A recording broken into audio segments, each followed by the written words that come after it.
Hi, everyone, and welcome to today's webinar organized by JetBrains. I'm Paul Everett, PyCharm Developer Advocate, and I'll be your host. The topic for today's webinar is onboarding contributors with CodeWithMe, GitHub, and tasks in JetBrains IDEs.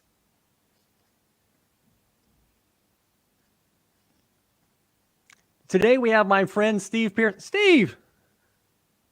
Today we have my friend Steve Piercy, longtime maintainer with several successful open source projects, self-employed web application developer with a particular background in documentation. You used to be a soccer referee too, right? All right. Hey, you're muted. Correct. All right. Welcome. Welcome, Steve. Thanks, Paul. Thanks for having me. Hey, you're best known for helping maintain Pyramid, a Python web framework used by Yelp and lots of other big names. Any idea when was your first commit? Yeah, Pyramid's actually every developer of Python uses Pyramid, whether they know it or not, with PyPy or Warehouse. It runs on Pyramid. I looked back and saw that my first commit was back in September 8 of 2011, where I removed a duplicate "the" from a sentence. That is such a Steve commit. And PyPI, that serves up some traffic, doesn't it? Yeah, it's huge, and it keeps increasing. Clever viewers will notice we have another face, Artem Sarkisov, marketing manager with IntelliJ IDEA, but also marketing manager for CodeWithMe, our product for collaborative editing. Welcome, Artem. Hi, everyone. Thank you for having me here today. Did I get the titles correct on that? It's product marketing manager for IntelliJ IDEA and marketing manager for CodeWithMe. That's like 5 jobs. How can you do both? You know, the more words, the better. The better it sounds like important. So why is Artem here? Because this webinar is going to be a wild one. I did a tweet about 30 minutes ago saying this is going to be some combination of awesome and terrifying. Particularly the first segment on CodeWithMe that Artem is going to be helping us on. We're really excited about it. We're a little bit nervous. We put a lot of work into it. Fingers crossed. Steve will give us an overview in a little bit. Let's go back to my screen for the slides. All right, we'd like to make this webinar as conversational and live as possible. So should you have any questions or problems during the webinar, please feel free to ask them at any time during the presentation using the chat in YouTube. We'll have a few pauses during the webinar where Steve or I will answer the questions. I'll answer some of them right as well, right in the YouTube chat. Please don't wait for the end of the talk. Ask your questions as soon as you have them. I'll make a caveat. Unlike my other webinars, I'm actually a kind of co-participant in this. So I'm going to be doing a lot of juggling. I'll do my best to stay up with the comments. Artem is going to help out on some of the CodeWithMe comments. We have some of the PyCharm people that will help out with some of the other comments as well. We'll do the best we can to stay engaged with you. Usually, the most common question is this webinar being recorded? We are currently recording, and the recording will be available in this YouTube channel basically immediately. The funny thing is, we're going to have a question in 5 minutes, and that question is going to be, is this webinar being recorded? Because we always get that question. Don't let that be you this time. You know, now you know it's being recorded. All right, now that we're all set, let's begin. Steve, talk to us a little bit about onboarding contributors and what we're going to show today, and let's go to Steve's screen.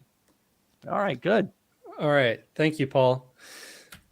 So today we're going to be using JetBrains IDEs to discuss how people who are either new contributors to open source projects or new employees in a company or organization are welcomed to come on board. The term onboarding has a lot of different meanings, but it primarily boils down to providing that new person orientation and training to the project or to the company or the organization. It gives someone with it who already is there as a senior member of the organization to become a mentor to the new person. But the most important thing is that you use the onboarding experience as an opportunity to set up for an easy win. In today's demo, I'm going to be having an easy win with Paul, whom I will be onboarding to our organization. And I find that JetBrains IDEs really make this process much easier and fun. CodeWithMe, first of all, what the heck is it? It's both an IDE plugin, so it runs in many different, almost all of the JetBrains IDEs as a plugin, or you can download a lightweight client. We'll show that later. It runs as with one person being the host, and the participants would become guests, and they would be connecting to the host's computer. Some of its features include simultaneous live code editing, code insight, which includes auto-completion, navigation through different files, and other features of the IDE. It includes audio and video conferencing, so you don't have to use yet another application to conduct that. It has some fine-grained permissions management, which we'll demonstrate. And finally, just wanted to mention that if you don't want to use a JetBrains server for your connection, you can set up a private CodeWithMe server. I think we'll pause here for a moment and see if there's any questions. We don't have any questions yet on CodeWithMe, but maybe Artem, do you have any points that you'd like to reply on, kind of the positioning about what is CodeWithMe, what makes it different, what should people think about it? Yeah, sure. So first of all, makes sense to say that CodeWithMe is a new collaborative development and pair programming service. And yes, it enables you to share the currently open project in your IDE with others and work on it together in real time, as it's been already noted by Steve. And what's there to mention? One important thing right now to mention is that it's still in its EAP, in its early access program phase, which means we're still working to add many more cool features for the future. And maybe other things to mention is that there are different scenarios for CodeWithMe. You're going to be showing one of them. But basically, there's pair programming scenario or mob programming, when there's many people from the team that can join one particular project and code something together. And there are other cases such as guiding and mentoring. So CodeWithMe may be perfect for seminars, webinars, and classroom activities. So, and many more peculiar cases where CodeWithMe can be used, like job interviews. We actually already have some customers who have tried it out to conduct some job interviews with software engineers. So yeah, you did such a good job. We have 3 questions. You answered one of them. One person asked, DBC Codes asked if it can be used in a classroom with a teacher and some students. Yes, absolutely. Absolutely, it can. And right now, CodeWithMe allows you to have up to 20 people in the same session, and 5 of them can code simultaneously, and the other ones will be able to watch. Then there's the inevitable question: how does it compare to live share in other kinds of products? That's a big one. So how does it compare to live share and others? So first of all, it's worth mentioning that we are mostly talking about the JetBrains ecosystem right now. And I can tell you for sure that there is no other product other than CodeWithMe that has the same level of quality even right now during the EAP, because we are already providing support for code, auto-completion, and navigation, and integrated tools, including the GUI debugger and the testing suite, and things that users love, such as navigator declaration, already work, and they no matter what language you're using. or which IDE you're using, except for Writer and Data Grip, where CodeWithMe doesn't work yet. So back to the question, how is that different from, say, live share? As to my knowledge, one of the things that's already been mentioned is that we have video calls. I don't think there is any other tool, collaboration tool that allows that allows for that. Yep.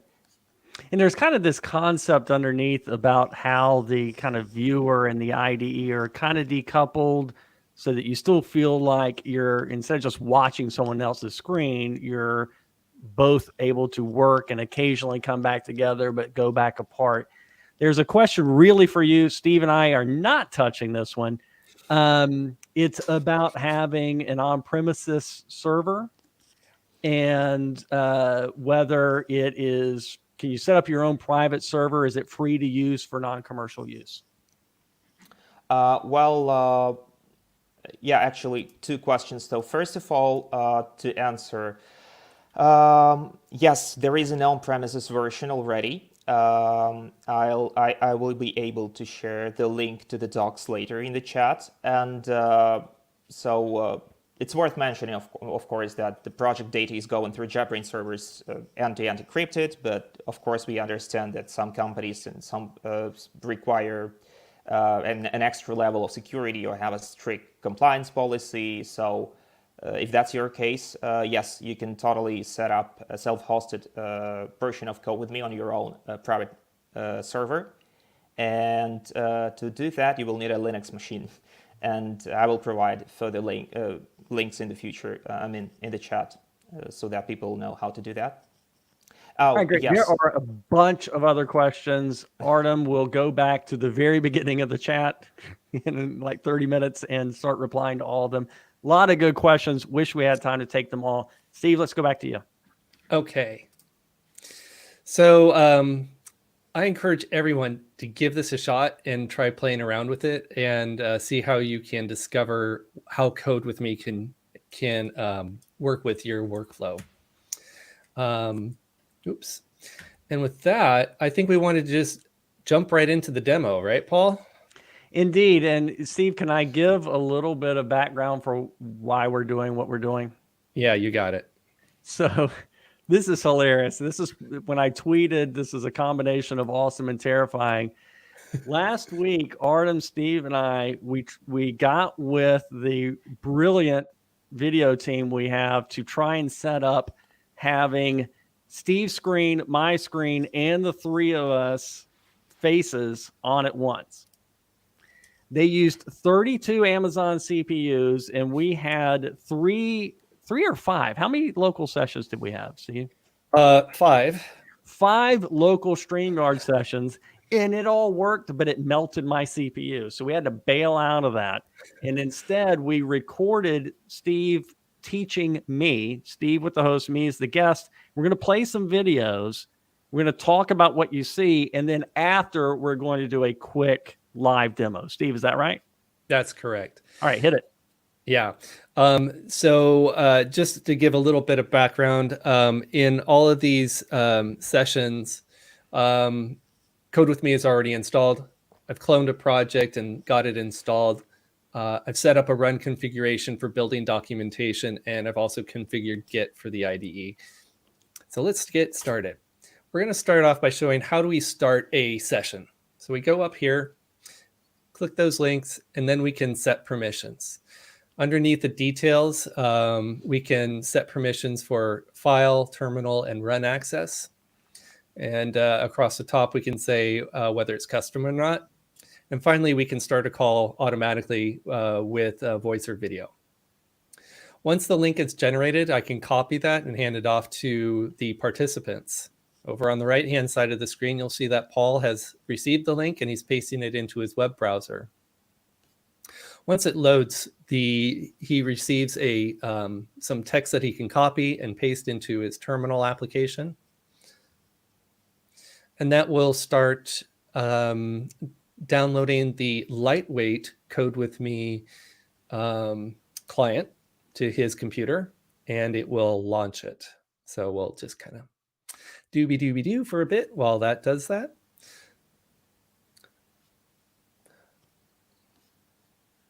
Then once that gets started, I am prompted to accept the request. Oops, sorry, I had to get my mouse out of the way.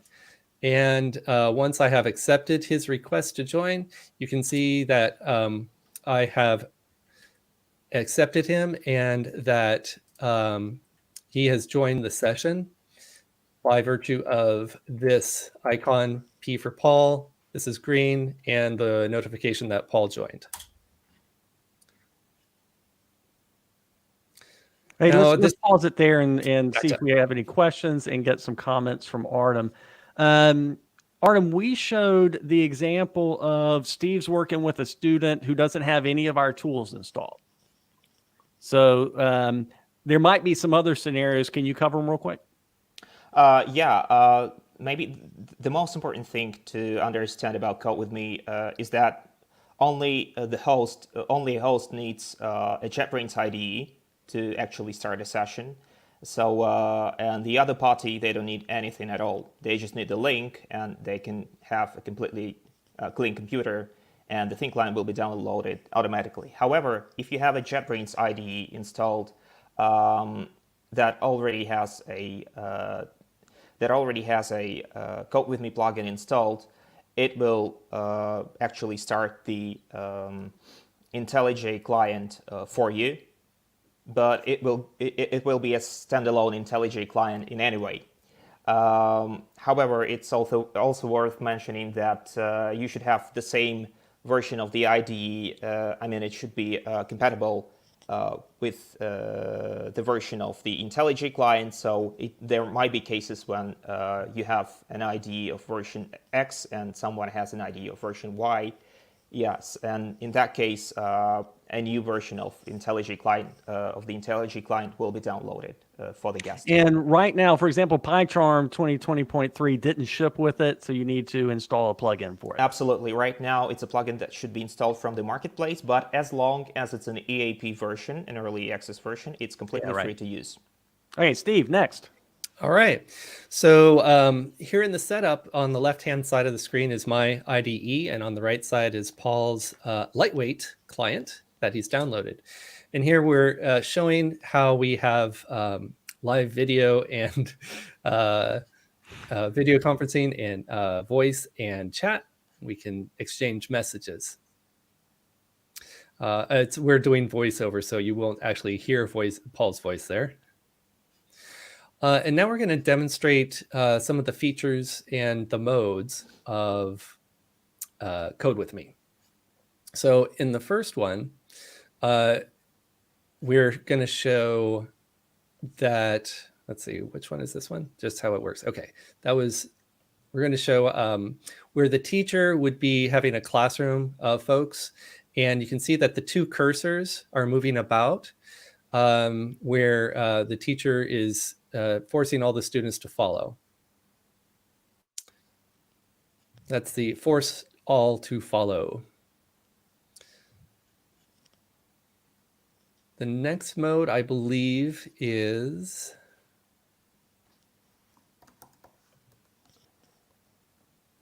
jump. Is that right? There we go. Yeah. Okay, follow. Actually, we have follow as the next one. So the next mode is how to follow. So if I wanted to follow Paul Everett, I would select him from that menu. And you can see by virtue of the highlight that I am now following Paul, and that from Paul's perspective, I am following him.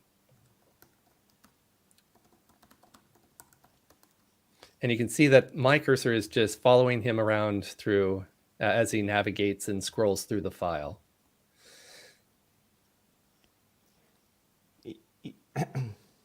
Pause.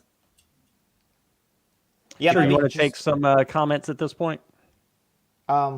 Yeah, maybe just a couple of things to mention about the following features is that there are different cases for that, but they're pretty plain, but still I'd like to tell about them. For instance, so what are the following cases, right? For instance, a person wants to know how a particular thing can be done and chooses to follow the lead. The other case, sorry, something's wrong. I'm losing I'm losing you. Oh no, I'm back. Sorry. Yeah. Another case is, for instance, a person might be lost and wants to see where their teammate is and what they're doing currently. And the third one is maybe the most basic, classic pair programming scenario where one is coding and the other one is reviewing and providing advice. And as for the forced others to follow, the one case mentioned by Steve was when the teacher wants all the students to take a look at a particular part of code. And the other one is, for instance, you might be having a swarm or mob session together with a whole bunch of people, with your teammates, and someone finds a solution or maybe some particular bug and wants others to take a look at it, and he just forces others to follow quickly so that they can all take a look. That's all I wanted to say. Yeah. Okay, I'll resume the video. This mode is full sync, where the cursors follow one another in line, and both people, if they type at the same time, they might run into the experience where, like you see in the movie The Fly, where everything gets merged together. So you might want to, when you're doing full sync, just say, no, sir, after you. No, after you. That way you won't be trampling one another's code.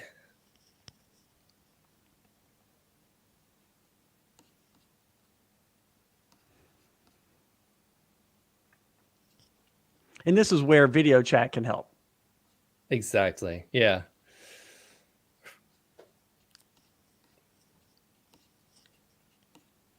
In fact, Steve and I, when we recorded this, we were in chat and Steve said, Paul, do some typing. And then I said, okay, now you do the typing. Yes. And you can also notice that our cursors are still in sync on both screens. The there's a few other features too, but we're not going to actually do them in this session. One is to, if you have a misbehaving attendee, you can gently kick them, but we won't do that. And when you are all done with the session, you can turn off access and disconnect everyone. But again, we're not going to do that in this session because we want to actually demo it in real time. Yeah. We also, in our session, we recorded how we run a run configuration. In this here run configuration, I had already configured Sphinx to build docs. And you can see that the both of the run environments are running at the same time. And we can view that the documents built correctly and successfully. And in this example, where I am following along. Yeah, so Steve's telling me what to do on this. That's We're right. actually going to show this in the live demo in a second, but we wanted you to see it side by side instead of just one screen. Right. And with this is pretty cool because the guest, the student, can click run, but it's actually running on the teacher's computer, and the teacher watches the running. Mm-hmm. So I can, this is like one of those things too, whenever you've been doing, trying to work together with somebody, it's like, what the heck are you doing? And you can actually see what the heck they're doing on your own IDE. All right, Steve, you're going to switch over now, right? Yep. And so while he's doing the switch, Artem, do you have any comments you want to make on the final points that were made about running things and stuff? Yeah, as I mentioned, running, apart from running, there's an ability to even start the remote terminal, which, well, of course, may raise some security concerns, but luckily there is a permission management for that allows you to exclude that. And the test runner should work as well, and the debugger, including the GUI, but I think I already mentioned that. Some particular things might not be working perfectly in terms of the run console on the guest side, but we are working on them, and the newer version of CodeWithMe should be available sometime by the end of March, and many bugs in that regard will be fixed.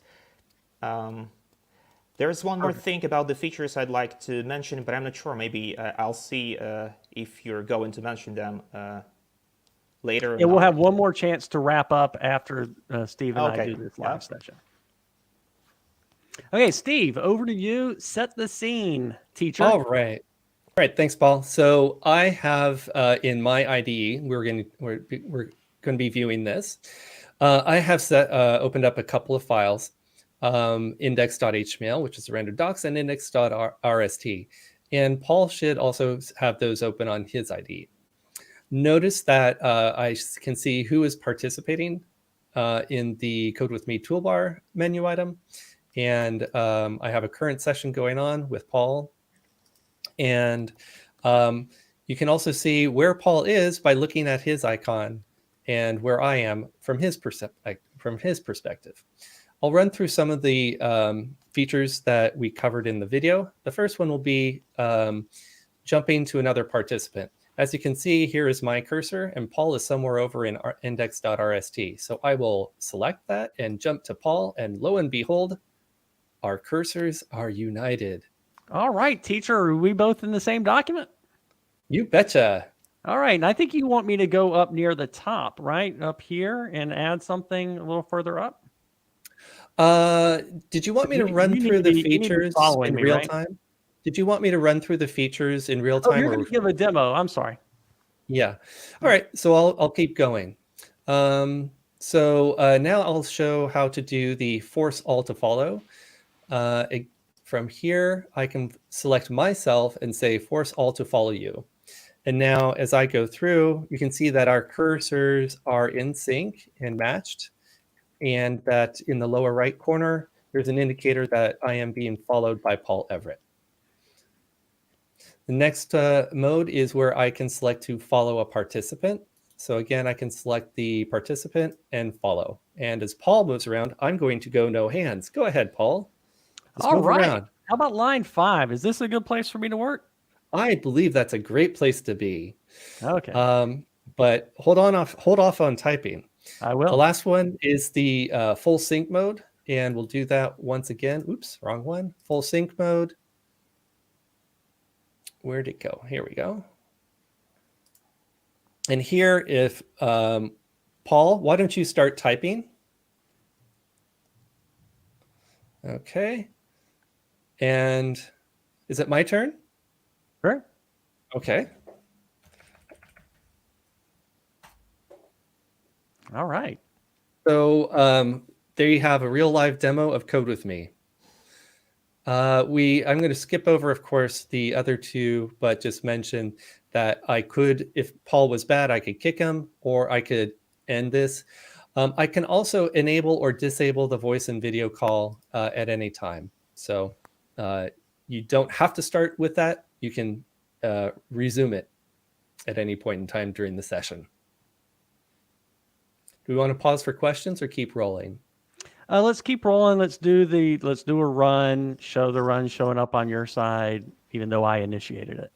Okay, so why don't we start from the very beginning? And in this part, I'm going to give Paul some instructions as if I am actually onboarding him to the project Deform, for which I am the maintainer. Deform is a web form library that does a lot of really cool stuff. And I encourage you to check it out. So let's have you begin, Paul. I would like you to, first of all, build the docs successfully using the run configuration that I have set up. Do you know how to do that? I'm going to go into the toolbar and I'm going to click on the green play button. Is that right? Yes, and I'm going no hands. No hands. And yet, what happens on your computer? Holy cow, the docs they are building. Yes, all right. And it says on my side that the build succeeded. Does it say the same thing on your side? Yes, it says the HTML pages are in build and that had an exit code of 0, so that means success. I feel very successful. All right, next step. Let's have you break the docs. So I'd just like you to insert a new heading and have an underline that's a little too short. and let's see what happens there. I can definitely do the too short thing. Ha, ha. Paul, would you please stand up? I am standing up. Okay, so you want me to run this build again, right? Yes, let's see what happens. All right, I see the run going by, and oh, something scrolled by, Steve, that said that something went wrong. Yeah, let's go check that out. So I would say when I see even though it says exit code 0, I notice that there's 2 warnings. So I would scroll back through the log to see if it gave me some more information. And lo and behold, yeah, it says the underline is too short. Can you fix it for me so I can see it on my side? You mean narrow my window? No, can you go and type the extra underscore? Oh, yes, absolutely. So I will click this link here to say where it is because, boom, it puts my cursor right where it needs to. And then I went to the same on my, oh, that's what you mean. Oh, I get it. Okay. Mm-hmm. All right. And that was getting the same length for the underline. Yep. Let's make sure that those docs are now going to build successfully. So if you would please rerun the build. All right. Well, teacher, it says build succeeded. Did I complete the task correctly? You sure did. You win a gold star. Okay, we will stop at this point and let Artem give some comments about what we just showed and any closing remarks. Yeah, just maybe one more thing to mention back when we saw your screen. Some people may have seen that there's a special highlighting on the gutter on the left part of the screen, which allows, it might be important as well for many users, and we had many questions in that regard. So both a host and a guest can easily roll back changes because the diff preview works on both sides. And while on the guest side, the guest can change only their own changes that they've made, the host can see a change list with the actual changes of every guest and roll them back easily. That's one more feature I thought would be worth mentioning. And apart from that, I just want to say once again that we are working hard to add many more cool features, such as inline renaming to make, and many other things. Search pop-ups already work and will be improved with the synchronization between the host and the guest. And that all should be shipped, our current plan, sometime during March, maybe late March, and should be available. The newer version of CodeWithMe should be available together with the release of JetBrains IDEs 2021.1. And maybe just one more minor thing to mention, not a minor thing to mention, but to mention it very briefly, is that we're also working to support such a huge scenario as remote development. A situation where you could connect to some machine running somewhere else remotely and code from your laptop while having no source code on your laptop locally. One point that Steve and I didn't talk at all, JetBrains is really known for its debugger. PyCharm is really known for its debugger. CodeWithMe and collaborative debugging instead of editing and running, is that a thing? Yes, absolutely. And I think I mentioned it very briefly. Collaborative debugging is certainly one of the use cases. And for now, inline changes already work on the side of the guest. And the GUI debugger, basically works on the side of the guest and synced with what is seen on the host machine. So yeah, it's certainly a thing. All right. Steve, any closing points on CodeWithMe?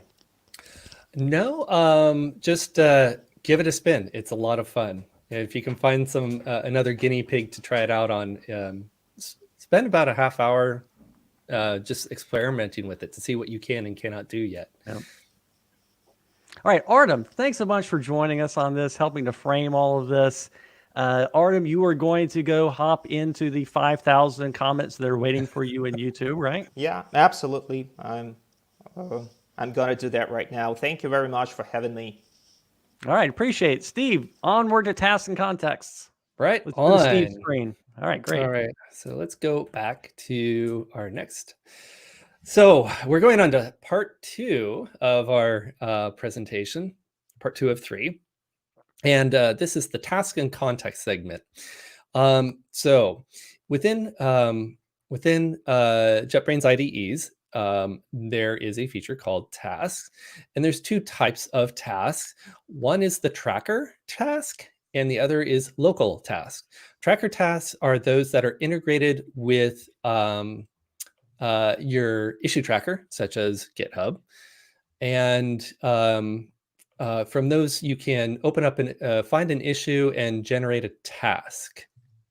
The other local tasks they don't need to have an issue tracker, but you can just work on something outside of that.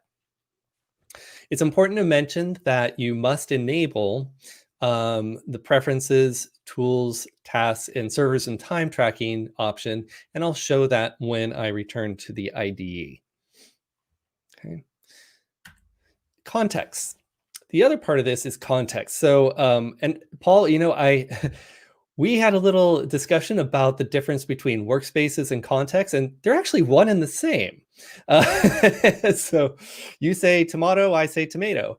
And basically a context is the set of open files, database sessions, and consoles, your current run and debug configuration, and any breakpoints. So when you open up all those things and you're working on a task or you're working on a branch, if you save that workspace or context, when you switch branches or open a new task or context, all those are saved. And when you go to the other one, you can open up that context. So all of those files for that task will open up. And you can switch back and forth and everything will be preserved. So this is an awesome feature. I encourage you to play with that. If we have time, we'll get to demo it. And the most important thing here is that you enable this preference underneath version control, confirmation, and restore workspace on branch switching. Oops. So let's go into an actual demo of that. And here I will start off by, my task toolbar has gone away. Where did it go? Oh, there it is. It's over here. Smaller screen. You're juggling too many things, Steve. I just went, wait, it's not there. Oh. So I'm gonna, Paul, I'm gonna have you follow along with me. And I'll quickly show you how to open up a new task. So I will open up a new task. And this is already integrated. Oops, I forgot one thing. The preferences. So if I were to go to task, really important to show. So underneath the servers, I've already got a server configured, username, deform, set the API token. Before you close this, a point at the very top, it says for current project, these settings are not global. They are per project, because in another project, you might be doing tasks with Bitbucket or something like that. Mm-hmm. You can also add more than one server. So in some of my projects, there are multiple. Yeah. Hey, go ahead and click on that and show what some of the things that can be supported. Sure. So That's a cool list, ain't it? Yeah, it's amazing. So I have some projects, like Deform itself has both Deform and the demo. So I can integrate with their issue trackers simultaneously. Yep. All right. And the other one was the workspace, right? Store workspace on branch switching. That should be enabled. Otherwise, you're going to cry. I think it's enabled by default, but people might have. Yeah. All right. So now we're going to switch modes into actually doing a task. And so what I will do is I will just demo this for you, Paul, and then I want you to repeat it on your machine, and we'll switch to your screen so that you can do that. All right. So I'm going to open a task. I'm going to open up Deform 1. This is from our issue tracker. And I will, oops, I forgot to do something here. Let me try that again. Open task, deform 1. And oh, you know what? I had already created a branch from it. Shoot. Yeah, bummer. Let me try deform 2 because I don't think I did that. I will open deform 2. Steve and I had rehearsed this, and we tried to do everything we could to put everything back in the didn't touch it mode. So that's fine. Right. So when you open up a task for the first time, you are given the option, you are given many different options. The most important one is that you can create a new feature branch and from your main branch. So it will just start fresh and clean. And I'll go ahead and do that. And I want to remember my choice. I do not want to remove my context. I want to keep it there. And I can easily now switch back and forth between tasks. Okay, so that's how I open the task. And I will switch over if just to keep it rolling. Paul, should we just jump ahead and switch over to your screen? Yep. And then have you start doing So some if you could coding switch here. to my screen. Great. And Steve, I want to make one little comment on this, that what this really is doing is it's trying to organize people's work, all the activities, in jumping around from one piece of work to another piece of work into this concept called a task. And so in this case, you are the onboarder and you've picked a easy task for me, right? Absolutely. So you're I going want to to have walk me through what you just showed, right? Mm-hmm. So I'm going to actually use the menu on this and go to tasks and open task. And which one do you want me to work on, Steve? I'd like you to work on deform 2. Oh, speed type. That's the one. Yep.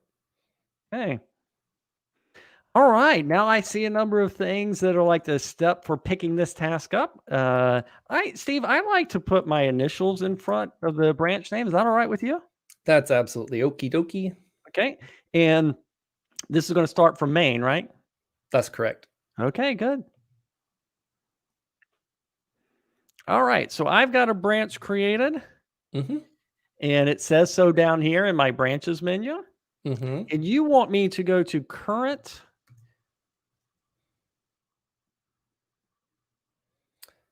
It What's the name of was that thing? common needs. Common needs. Sorry. Yeah. And what line is it you want me to go to? Let's have you go to, it was 359, I believe. All right. Yeah. 339, I think. 339. Yes, that's it. Okay. And what, after this line, you want me to put something like this? Yeah. All right, great. But do you want, yeah, that's perfect because it has a syntax error, but go ahead. And that's part of the demo is a syntax error, right?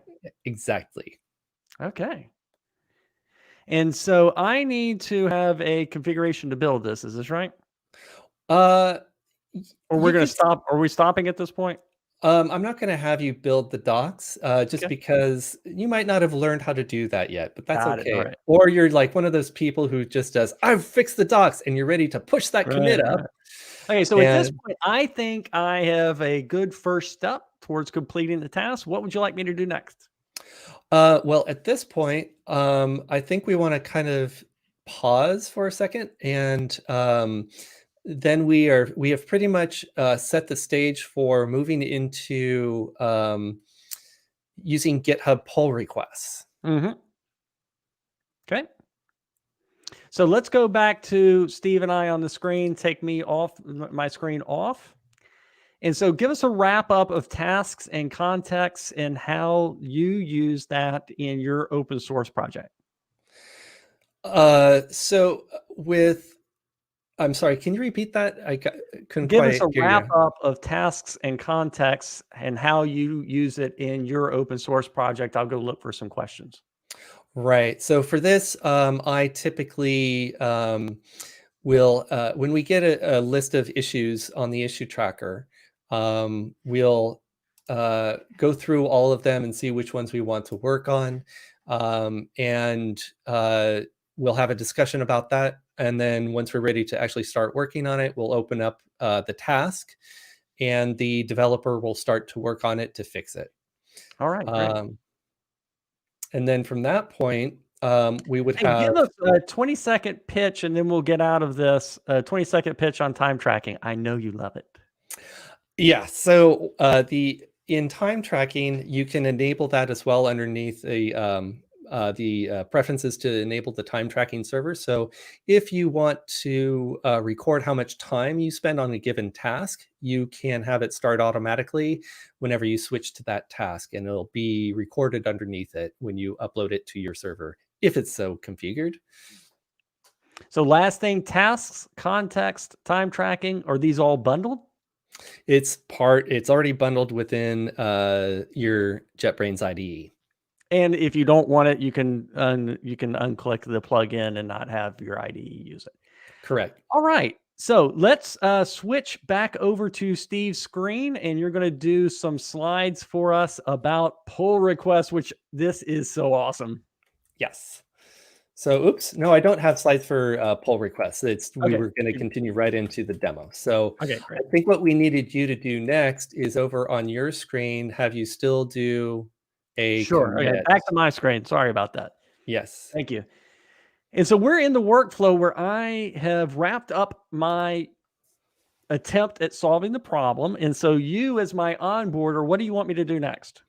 Well, I would like you to commit that file on your branch, and then push the branch up to the origin remote branch. So commit and push. And then open up a pull request for me to review. I'm doing a commit and push.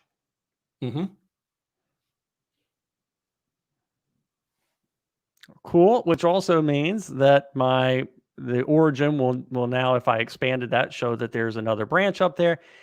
And so next up, I want to create a pull request. Is that right? You got it. Okay.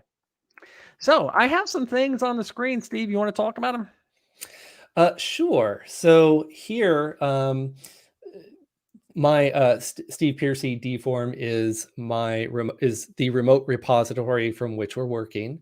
We're not using the organization Pylons because this is a demo. We're using my fork. You can select what the base branch will be so that you are merging or you're creating a pull request against the branch to which you will eventually merge your changes. Always add a title and a short description about what your pull And this really matches what people would do if they use the web UI, right?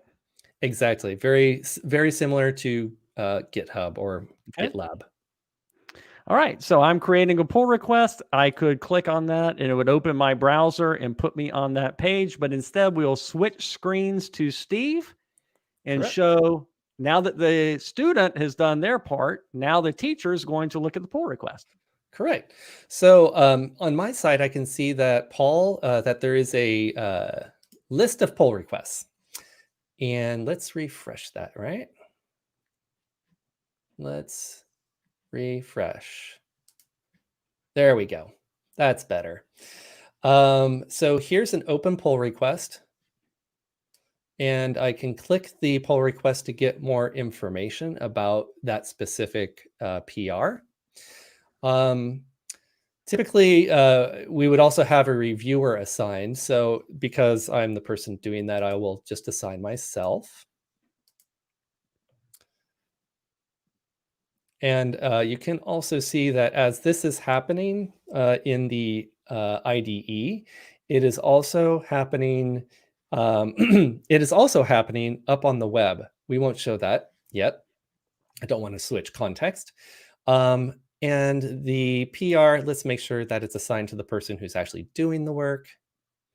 And we can add labels like Paul wants some help, even though he may not need it. Oops, let's check that. I forgot to check it.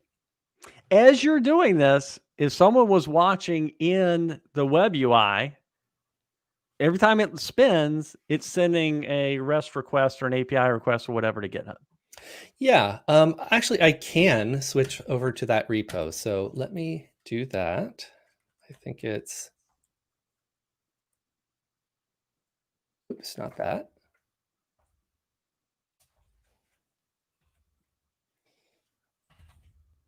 Oops. And so I'll just Yeah. do a little bit Yeah. of Why don't you open filling. that up? I'll do that later. I thought I had it open. I didn't. But that's okay. I'll bring it up We'll on my open up side. in the, yeah, we'll show that at the end. So from here, I can interact with this pull request and actually view this. So I will probably want to check out his branch, and I can create that branch and open it up. Actually see the commits. I can see the difference that he made. And I noticed something with my eagle eyes. Aha, there's a problem here. So I'm going to try to build the docs. And it's going to say successful, but if I were to actually preview the docs, I would see that there's a problem with these double quotes. So I want to add a comment. So I'll start a review, and please remove the double backticks around read only. I will start the review, and then I'll finally submit the review and request changes before it actually can proceed. Okay, and we can close that. And we can see, I requested changes and it cannot proceed. So for this, I think we want to have it switch over to Switch Paul back to my screen to pick it up. So now you've kind of done your part. The ball went to me. Mm-hmm. It's a game of tennis. I hit it back over to your side of the court. You did your thing, hit it back over to my side of the court. And what I'll show is what it looks like in the web view now. And so I'll go open that pull request, and you'll see the thing I typed in my IDE. And then you see the stuff that Steve typed in his IDE. And remember, this isn't just a PyCharm thing. That's why we're not editing Python code right now. This is all JetBrains IDEs. But instead of having to consume his review with the browser, I can just sit in the IDE. And I will go and open the pull requests tool. And we have lots of things we can filter by. If you got a whole bunch of pull requests, you can filter by who's the author, by what's the state and stuff like that. So I'll just go ahead and open this one. And if I didn't want to, I could go back and I'll open it. And we have two tabs for this pull request. The info tab, which is kind of the conversation view that you see, we just saw in the browser, or the commits view, which is more of a code-oriented thing. And in the info tab, I see down here what files were changed in this pull request, what was part of the pull request, adds, edits, deletes, and then the conversation view that Steve was just showing. Let me get this out of the way. And so we see the conversation view. I could also see some of this stuff if I went into like the diff, a more code-oriented thing. I can be scrolling up and down, like, okay, yeah. Oh, look, it's a comment.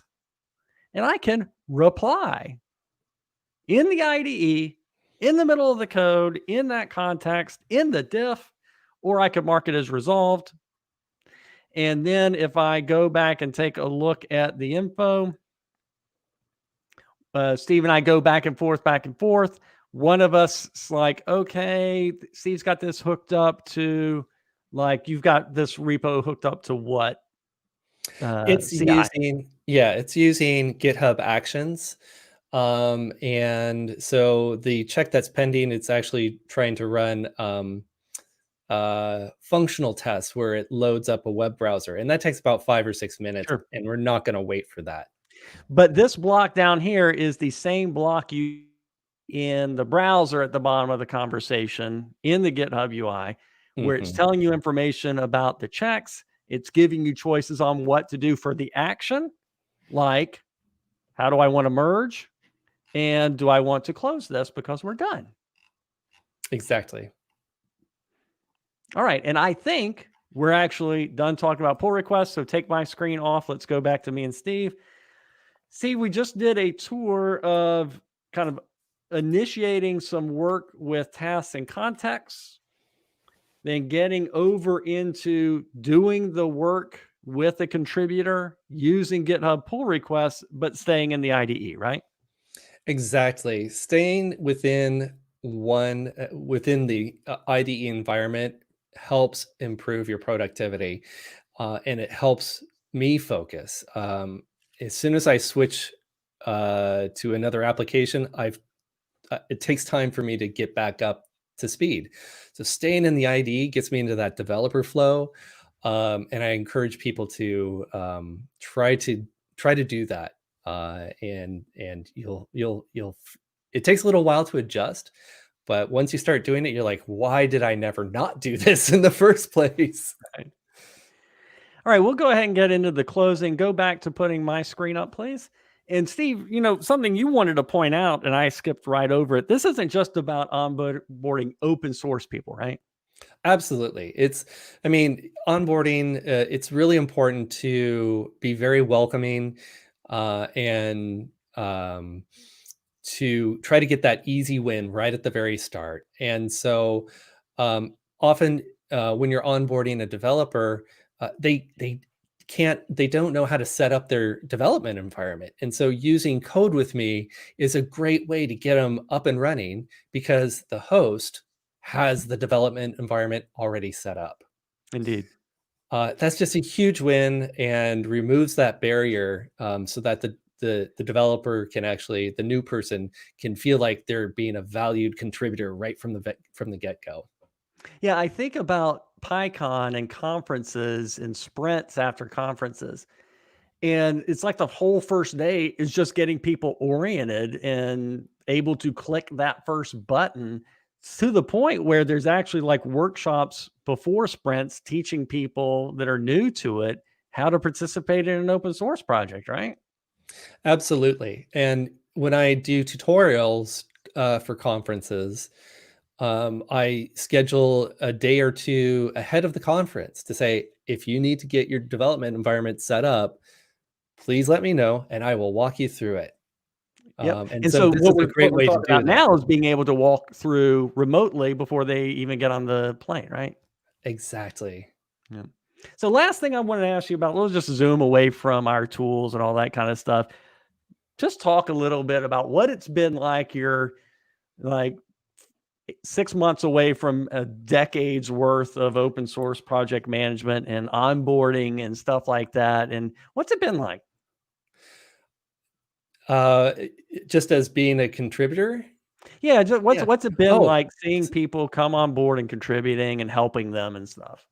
so one of the things that I've noticed as a maintainer is that it's super important not to take up all the space. It's Ah, super important to step back and make space for other people to contribute.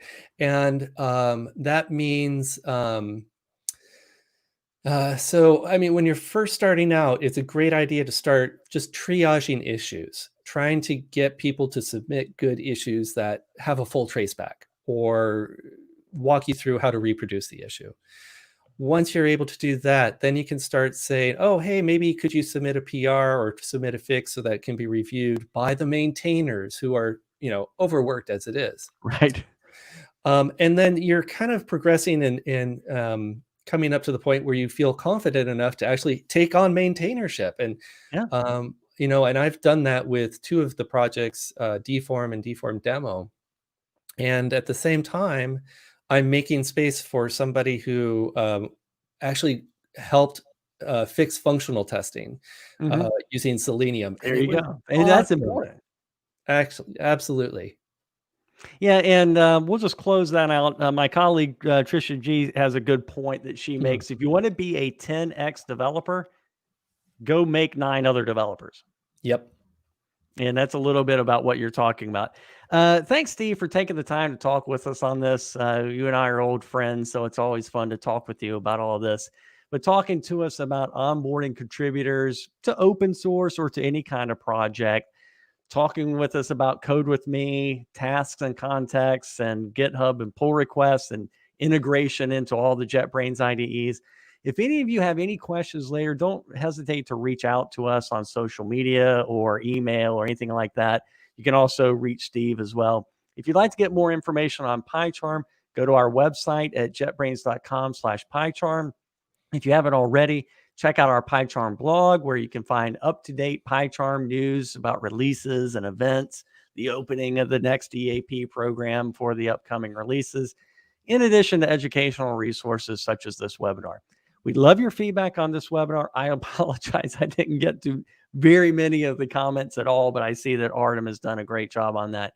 Please feel free to reach out to us on Twitter or in the after webinar survey, which we will email in a bit. We read that survey, we use it to decide what to do next and how to change to make things better. That's all from us today. Thank you very much for joining us. Hope you have a nice day.